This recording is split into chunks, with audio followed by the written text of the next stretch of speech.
How you doing? This is your man, Sir-Earl, coming at you again with another podcast. Trying something a little bit different today, trying to do it from a different area of my office. I don't know how this is going to work out, so, we'll see. Today is Saturday, January 18th. Yeah, January 18th. One thing I wanted to do is that we have a new email set up just for the podcast, which is It's My World 1. No apostrophes, no nothing, just straight It's My World. All the letters are together. It's My World, the number 1 podcast. And that's our email for this podcast.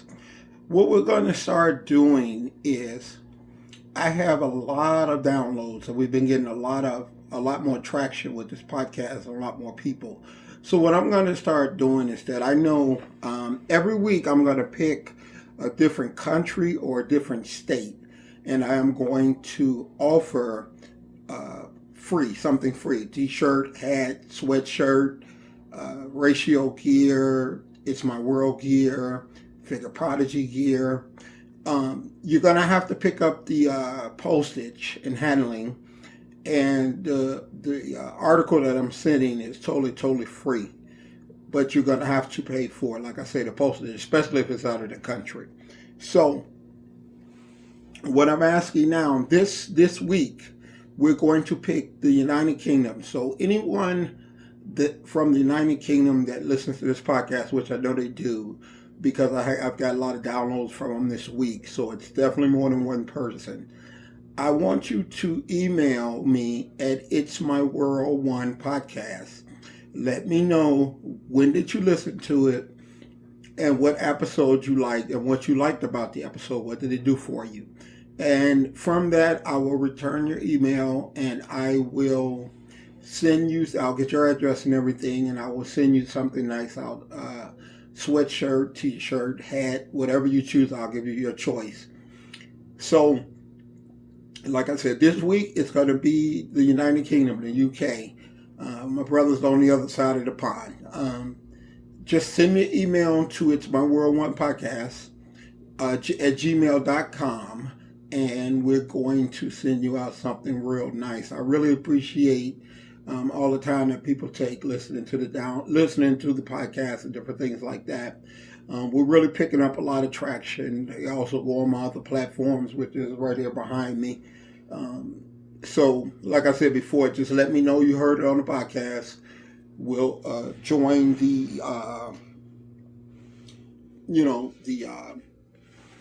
let me know you heard it on the podcast. Then I'll accept you as a friend on Facebook. So when we start doing more of our Facebook Lives, more of our interaction with different fans, then I know who I'm talking to. Other than that, I'm not going to accept it. So today, what I wanted to speak about today is the name of the podcast is titled Enjoy to Love the Journey. And what I mean by that is when we're striving for something, whether it be a degree, whether it be to start a business, whether it be, whatever the goals are, the journey is generally longer than the process, or longer than the destination. The journey is usually longer than the destination. And what I mean by that is you go to school for 4 years, you get your degree, you're on stage for maybe 30 seconds. So it's a journey, it's 4 years. It's never been the good times of a journey that break people, it's always the bad times. So what I've learned to do within my journey and what I suggest for people is learn to enjoy the journey, learn to enjoy the process. And people listen and they say, oh, what does that mean? Because in anything that you do, you're going to face a lot of challenges. You're going to face a lot of obstacles. And they ask, oh, so what does that mean? You enjoy obstacles, you enjoy bad times. I mean, I've been through trainers leaving, stealing my clients. I've been through foreclosures. I've been through bankruptcies. I've been through evictions. And I've remained the fight. And that's one of the reasons why I'm one of the longer standing businessmen in this space that we call personal fitness. Like I said, I've been doing this for 22 years and I've encountered a lot of things along the way. And you have to fight the journey in order to get to the destination of being the best in my space. That's what my goal is. So trying to be the best, you're trying to do and overcome a lot of things, not only that you're facing currently, but that you have faced from the past. And when I say that, enjoy the journey, what I mean by that is, I used to look at things when bad things would happen, and of course, no one likes bad things to happen. I've had lights cut off, I have water cut off, I've had all sorts of challenges, and no one likes that. What I have learned to do, and what challenges and obstacles are there for, is they are learning lessons. They are put there to see how you learn from it, how you overcome it, and how you continue on your journey. Most people, when it comes time to face hard times, that's what break them. I've never known anyone to go through good times and shut a business down because things were just too good. It doesn't happen that way. Usually it's because things are just not going right. And sometimes your why is not strong enough. So you got into something because you thought it would be something good to do. For instance, I hear a lot of people say, well, I want to go into business because I like working out. I want to be a trainer because I like working out. Well, I like eating cookies. That don't mean I want to open up a bakery. If you learn to search within yourself, you will find what that purpose might be. Maybe that purpose is not being a business owner. Maybe that purpose is working for someone, which still requires you to be the very best that you could be. My stepdaughter, she loves doing eyelashes, and she's very, very good at what she does. You don't just go and do eyelashes. You study, you look, you understand what it takes to be very, very good at your craft, and it goes so far beyond just doing that service. So when I run into trainers that just train, they don't know equipment, they don't know numbers, they don't know location, they don't know square footage prices, they know nothing except here's a weight, do some sit-ups. You're doomed for failure because there's so many more things that go into being successful as a business owner, as a trainer, as a person, as a worker, as an entrepreneur, no matter what, as a mom, dad. There's a lot go into it. So the more knowledge you get, which was my podcast for last week, it was based on reading more, learning, and going to seminars and doing things that teaches you more and give you a more broad understanding. One of the things that I've learned in business by reading and by going to seminars and by listening to other people speak is that everybody goes through it. So as I'm going through it, I realize I'm no different. But you have to enjoy the journey. You have to learn. A lot of malls are going out of business now because they didn't see Amazon coming. It was just some little guy in his garage selling books, so no one took him serious. Well, goddamn guarantee you not had taken him serious because he looked and he saw the weaknesses in which people were operating. And there's a thing called evolution. Time goes and things change, and you want to be on the cusp of that. I remember one time they asked Wayne Gretzky, who's the greatest hockey player. They say you're not physically fast, you're not strong, you're not all these things. What makes you so much better than everybody else? He said, all the other players skate to where the puck is. I skate to where the puck is going. And I took that to mean as a business owner, you must stay ahead of the curve. You must stay ahead of your competition. When I opened up a personal training studio, I was one of the only, maybe two in my space, definitely the only black one. And everybody at the time thought I was crazy. No one's going to pay that kind of money to come to a little small place and work out. Personal training is just not going to work here. Well, fast forward 22 years later, everybody and their mom is trying to be a trainer, and everybody's trying to open up a studio, and they're trying to reinvent the wheel. That's another thing. Don't try to reinvent the wheel. They can never go back. I started working in gyms and learning in 1990. They can never go back to get that experience of how things were started.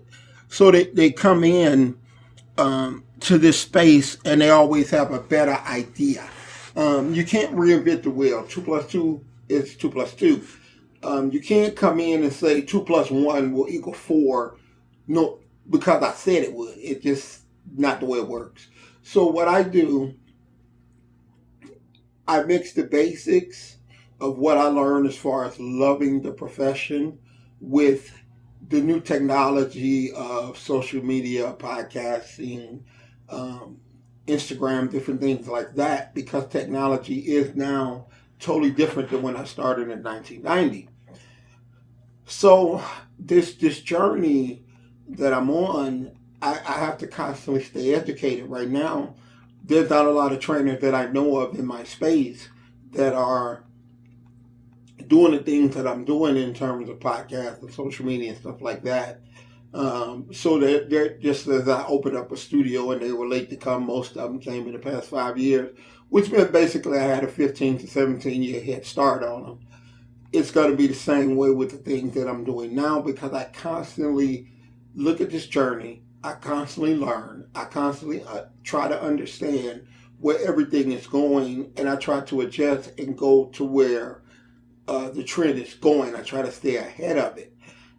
Some people see it, and then all of a sudden everybody want to be a part of it, like the CBD stuff going around. Back when I was coming up, selling weed was illegal. You went to jail. Now you have doctors selling it and different things like that. So, that's crazy. But that's not my thing. I understand who I am and what I'm good at, and that is managing my space as a personal fitness instructor and the things that go along with it. Retail, clothing, different things like that. So I stay in my lane, kind of like what Warren Buffett said. I don't know a lot about a lot, but I know a lot about what I know, and I stay in those spaces. And that's what's enabled me to, I don't try to switch up and do boot camps or fat loss camps or anything. I stay with what I know, and it has worked for me for a very long time. So the message that I try to display to people is that with this podcast, the journey is a lot longer than the final destination. The final destination comes and goes very quick. It takes you 4 years to walk across the stage for 30 seconds. As a bodybuilder, you might diet 14, 16 weeks to be on stage for 2 minutes if you're lucky. So you have to enjoy the longest part, and then you will really enjoy the destination. So when things are tough, use it as a learning lesson. Understand what it is. Seeing how everything you do is your fault anyway. Learn that how you got in this situation. Let's say you got a final notice. Let's say you got an eviction notice. How did you get there? You didn't pay. Okay. What is it going to take to get out of it? Well, first and foremost, I got to correct the situation. Make sure that I'm not put out on the streets. Tell the owner that I'm going to be, good. I'm going to get caught up. And then you start working towards that goal. So everything that has made me who I am, and I give a lot of advice to a lot of people that's trying to open up places or whatever, because I've been doing it a long time, just like someone helped me. And one of the things that I tell them when they look at me crazy is you have to enjoy the journey, because the journey is going to be so much longer than the destination. So I learn when I get final notices. I learn when I get eviction notices. I learn when I get foreclosure notices. And those lessons, I try to never repeat them again if they put me in a negative space. And from that, you get better, better, better, and better. So no matter what you're doing, no matter if you're a mother, father, business owner, whatever it is, learn to enjoy the journey. Don't just get down when things are down. Learn to understand what this obstacle is teaching you. And then with each obstacle you overcome, you start conditioning yourself to be tougher and tougher and tougher and tougher. And next thing you know, you're able to face anything. And once you're able to face anything through the process of enjoying the journey, you become unstoppable. Right now, it's extremely hard for somebody to throw something at me that I have not seen, that I have not overcame. So that's my message for today. Is just, get out there, enjoy the journey, learn from it. Don't get down. Don't get too high when things are good. Don't get too low when things are bad. Stay even keel. And like I said, what I'm trying to do is get right this podcast we're doing in the United Kingdom. So email me. Let me know when you listen to it, what podcast, what you liked about it, what it did for you, and we'll send you a free clothing, hat, gym bag, whatever it may be. You get your selection. You get to choose. So that's the contest for this week. I'm going to do this every week. I'm going to pick the country or the state that visited us the most, and I'm going to offer them something if they email me. So that's going to be our ongoing contest until further notice. So until next week, this is your man, Sir-Earl, saying enjoy your journey and peace, and I'm out.